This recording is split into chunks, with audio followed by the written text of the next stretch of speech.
Welcome to Just the Word, where we're reading through the Bible in 1 year. And I'm Net. Today's reading will come from Proverbs chapter 29 and from Genesis chapters 28, 29, and 30. Proverbs chapter 29. A man who remains stiff-necked after many rebukes will suddenly be destroyed without remedy. When the righteous thrive, the people rejoice. When the wicked rule, the people groan. A man who loves wisdom brings joy to his father, but a companion of prostitutes squanders his wealth. By justice, a king gives a country stability, but one who is greedy for bribes tears it down. Whoever flatters his neighbor is spreading a net for his feet. An evil man is snared by his own sin, but a righteous one can sing and be glad. The righteous care about justice for the poor, but the wicked have no such concern. Mockers stir up a city, but wise men turn away anger. If a wise man goes to court with a fool, the fool rages and scoffs, and there is no peace. Bloodthirsty men hate a man of integrity and seek to kill the upright.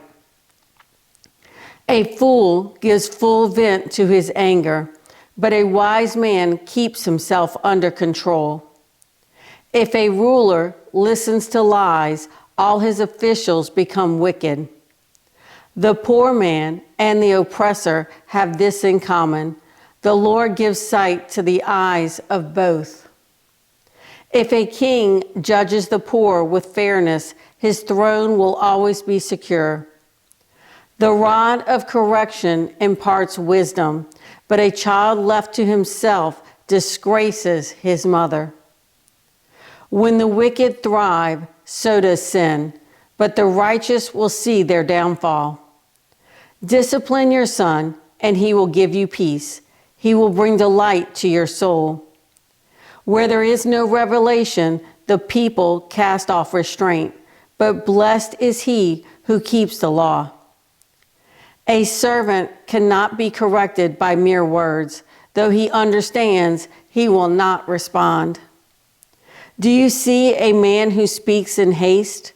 There is more hope for a fool than for him. If a man pampers his servant from youth, he will bring grief in the end. An angry man stirs up dissension, and a hot-tempered one commits many sins. A man's pride brings him low, but a man of lowly spirit gains honor. The accomplice of a thief is his own enemy. He is put under oath and dare not testify. Fear of man will prove to be a snare, but whoever trusts in the Lord is kept safe. Many seek an audience with a ruler, but it is from the Lord that man gets justice. The righteous detest the dishonest. The wicked detest the upright. Now we move to Genesis.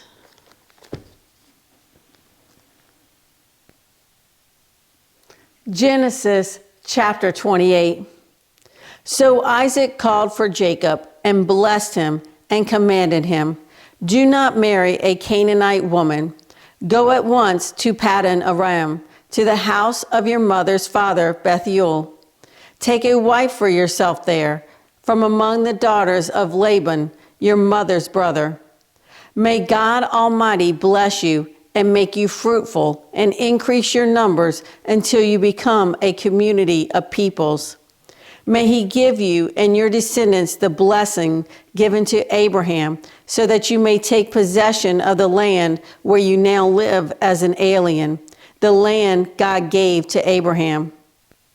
Then Isaac sent Jacob on his way, and he went to Paddan Aram, to Laban, the son of Bethuel the Aramean, the brother of Rebekah, who was the mother of Jacob and Esau. Now Esau learned that Isaac had blessed Jacob and had sent him to Paddan Aram to take a wife from there, and that when he blessed him, he commanded him, "Do not marry a Canaanite woman," and that Jacob had obeyed his father and mother and had gone to Paddan Aram. Esau then realized how displeasing the Canaanite women were to his father Isaac. So he went to Ishmael and married Mahalath, the sister of Nebaioth, and daughter of Ishmael, son of Abraham, in addition to the wives he already had.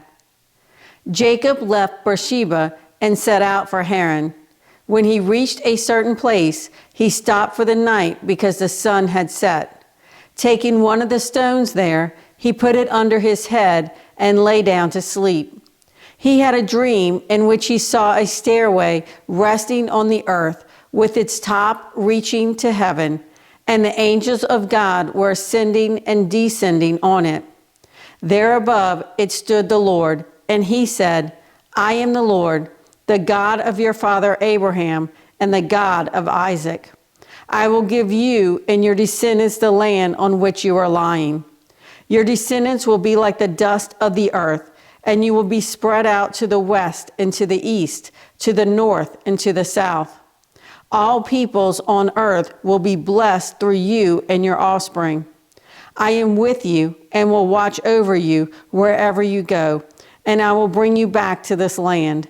I will not leave you until I have done what I have promised you." When Jacob awoke from his sleep, he thought, "Surely the Lord is in this place, and I was not aware of it." He was afraid and said, "How awesome is this place! This is none other than the house of God. This is the gate of heaven." Early the next morning, Jacob took the stone he had placed under his head and set it up as a pillar and poured oil on top of it. He called that place Bethel, though the city used to be called Luz. Then Jacob made a vow, saying, "If God will be with me and will watch over me on this journey I am taking, and will give me food to eat and clothes to wear, so that I may return safely to my father's house, then the Lord will be my God. And this stone that I have set up as a pillar will be God's house. And of all that you give me, I will give you a tenth." Genesis chapter 29. Then Jacob continued on his journey and came to the land of the eastern peoples. There he saw a well in the field with 3 flocks of sheep lying near it, because the flocks were watered from that well. The stone over the mouth of the well was large. When all the flocks were gathered there, the shepherds would roll the stone away from the well's mouth and water the sheep. Then they would return the stone to its place over the mouth of the well. Jacob asked the shepherds, "My brothers, where are you from?" "We're from Haran," they replied. He said to them, "Do you know Laban, Nahor's grandson?" "Yes, we know him," they answered.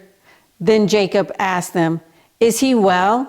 "Yes, he is," they said, "and here comes his daughter Rachel with the sheep." "Look," he said, "the sun is still high. It is not time for the flocks to be gathered. Water the sheep and take them back to pasture." "We can't," they replied, "until all the flocks are gathered and the stone has been rolled away from the mouth of the well. Then we will water the sheep." While he was still talking with them, Rachel came with her father's sheep, for she was a shepherdess. When Jacob saw Rachel, daughter of Laban, his mother's brother, and Laban's sheep, he went over and rolled the stone away from the mouth of the well and watered his uncle's sheep. Then Jacob kissed Rachel and began to weep aloud. He had told Rachel that he was a relative of her father and a son of Rebekah. So she ran and told her father. As soon as Laban heard the news about Jacob, his sister's son, he hurried to meet him.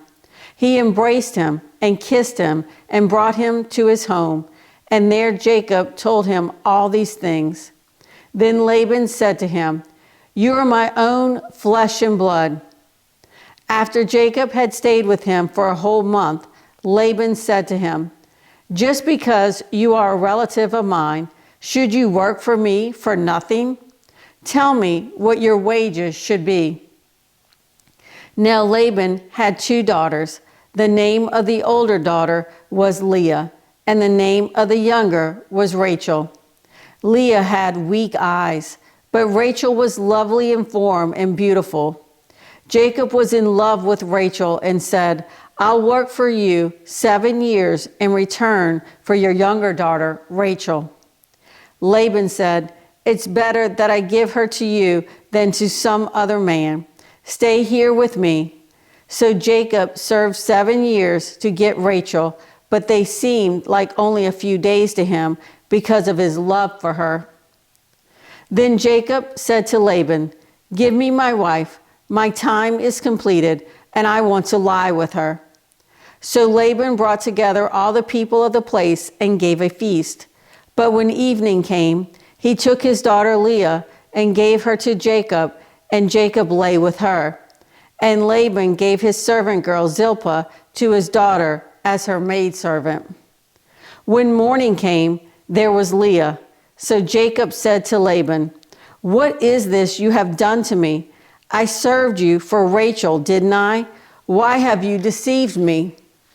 Laban replied, "It is not our custom here to give the younger daughter in marriage before the older one. Finish this daughter's bridal week, then we will give you the younger one also in return for another 7 years of work." And Jacob did so.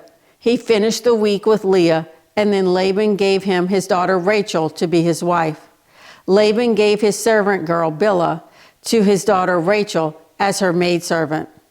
Jacob lay with Rachel also, and he loved Rachel more than Leah. And he worked for Laban another 7 years. When the Lord saw that Leah was not loved, he opened her womb, but Rachel was barren. Leah became pregnant and gave birth to a son. She named him Reuben, for she said, "It is because the Lord has seen my misery. Surely my husband will love me now." She conceived again, and when she gave birth to a son, she said, "Because the Lord heard that I am not loved, he gave me this one too." So she named him Simeon. Again she conceived, and when she gave birth to a son, she said, "Now at last my husband will become attached to me, because I have borne him 3 sons." So he was named Levi. She conceived again, and when she gave birth to a son, she said, "This time I will praise the Lord." So she named him Judah. Then she stopped having children. Genesis chapter 30. When Rachel saw that she was not bearing Jacob any children, she became jealous of her sister. So she said to Jacob, "Give me children or I'll die." Jacob became angry with her and said, "Am I in the place of God? Who has kept you from having children?" Then she said, "Here is Bilhah, my maidservant. Sleep with her so that she can bear children for me, and that through her I too can build a family." So she gave him her servant Bilhah as a wife. Jacob slept with her, and she became pregnant and bore him a son. Then Rachel said, "God has vindicated me. He has listened to my plea and given me a son." Because of this, she named him Dan. Rachel's servant Bilhah conceived again and bore Jacob a second son. Then Rachel said, "I have had a great struggle with my sister, and I have won." So she named him Naphtali. When Leah saw that she had stopped having children, she took her maidservant Zilpah and gave her to Jacob as a wife. Leah's servant Zilpah bore Jacob a son. Then Leah said, "What good fortune!" So she named him Gad. Leah's servant Zilpah bore Jacob a second son. Then Leah said, How happy I am! The women will call me happy. So she named him Asher. During wheat harvest, Reuben went out into the fields and found some mandrake plants, which he brought to his mother Leah. Rachel said to Leah, "Please give me some of your son's mandrakes." But she said to her, "Wasn't it enough that you took away my husband? Will you take my son's mandrakes too?" "Very well," Rachel said. "He can sleep with you tonight in return for your son's mandrakes." So when Jacob came in from the fields that evening, Leah went out to meet him. "You must sleep with me," she said. "I have hired you with my son's mandrakes." So he slept with her that night. God listened to Leah, and she became pregnant and bore Jacob a fifth son. Then Leah said, "God has rewarded me for giving my maidservant to my husband." So she named him Issachar. Leah conceived again and bore Jacob a sixth son. Then Leah said, "God has presented me with a precious gift. This time my husband will treat me with honor, because I have borne him 6 sons." So she named him Zebulun. Sometime later she gave birth to a daughter and named her Dinah. Then God remembered Rachel. He listened to her and opened her womb. She became pregnant and gave birth to a son and said, "God has taken away my disgrace." She named him Joseph and said, "May the Lord add to me another son." After Rachel gave birth to Joseph, Jacob said to Laban, "Send me on my way so I can go back to my own homeland. Give me my wives and children for whom I have served you, and I will be on my way. You know how much work I've done for you."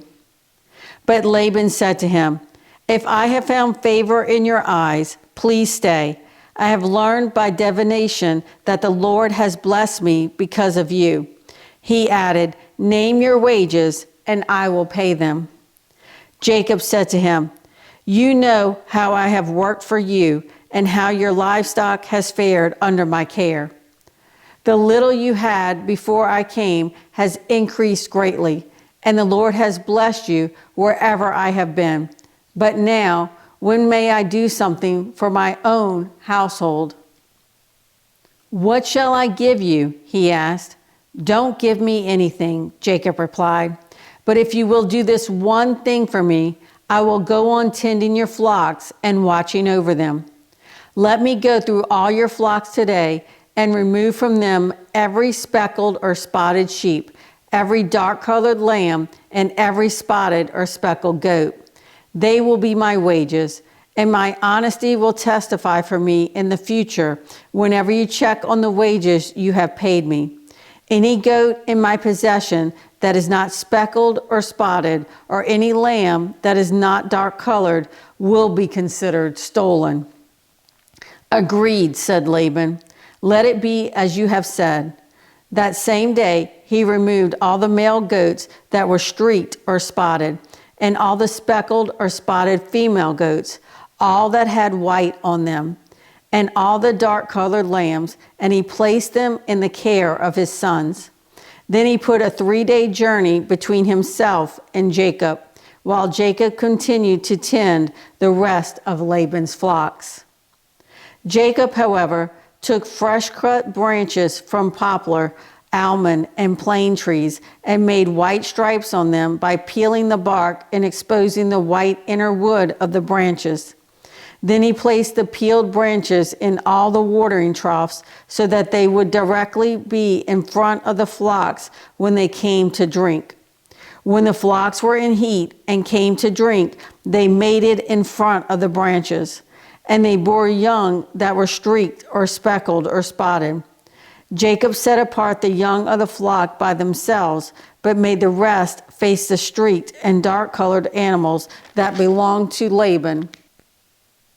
Thus he made separate flocks for himself, and did not put them with Laban's animals. Whenever the stronger females were in heat, Jacob would place the branches in the troughs in front of the animals so that they would mate near the branches. But if the animals were weak, he would not place them there. So the weak animals went to Laban, and the strong ones to Jacob. In this way, the man grew exceedingly prosperous and came to own large flocks and maidservants and menservants and camels and donkeys. Thanks for joining Just the Word. See you tomorrow.